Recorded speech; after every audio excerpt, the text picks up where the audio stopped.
Welcome back.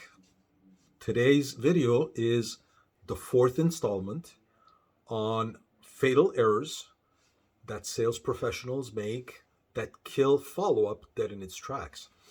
Now, I hope you're enjoying the series. I'm having a lot of fun putting it together, and I hope you find it useful. Uh, this one is about not syncing up with where the prospect is in their buyer's journey. Now, buyer's journey. If you don't know what that is, look it up or reach out to me and I'll be more than happy to share what that is. But a buyer's journey is not so much about the journey itself, but about the mistake that sales professionals make. So a typical mistake that happens there is the sales professional, the closer typically, will go into a call assuming that it's a closing call or that the prospect is ready to buy. They've gone through a certain funnel, they've gone through certain advertising, they were attracted to your store for whatever reason, and you're assuming that they're there to buy, which is not always the case. So when that problem usually happens, when the sales professional is focused on their job, their task of selling a product, and they're assuming whoever walks in the door or picks up the phone or gets on an appointment is there to buy. Not so.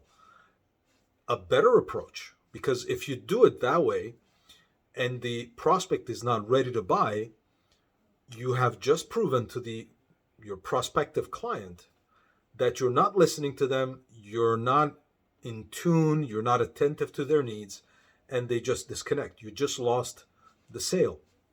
But if you had a little patience or a little better intuition on where and understanding on where the prospect was, and you guided them towards their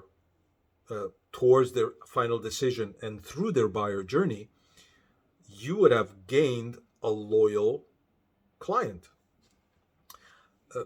I'll give you an example that happened to me last week. About a year ago, 405 days ago exactly, a gentleman approached me looking to make a real estate investment. And at that time, I was offering a service that coached individuals through the process. Now, at that time, if I had approached them from the point of view that you're here to buy, I wouldn't have listened to the fact that he was going through a divorce, that he was trying to sell his house, get the money for the sale, get rid of all that litigation that was happening, and didn't give him the guidance to work through that process and allow him the room to be able to come back to me. But because we set up a strategy in that original call that allowed me to keep in touch with him and him interested in communicating with me. So that set up the call, the follow-ups, and that happened in the qualification. And even though I hadn't spoken to him for over 6 months, he came back towards our opportunity. And when he did, he didn't land on me. But what was interesting is that he mentioned that he had promised to get back to me and that he wanted me to be the one to guide him through starting up the program. So 405 days, because I synced up with his buyer's journey, where he was in his buyer's journey, I gained his respect, confidence, and it was so memorable for him that more than a year later, he came back. That was actually 13 months. He came back and asked for me by name. Isn't that interesting? That was the easiest close I made just because of that. So instead of disqualifying him, I qualified him, but on the right conditions, and I allowed him the room, obviously keeping him accountable and keeping him engaged, and making sure that he had a reason to come back to me. So the way you do this is, first of all, you understand where they are in the buyer's journey.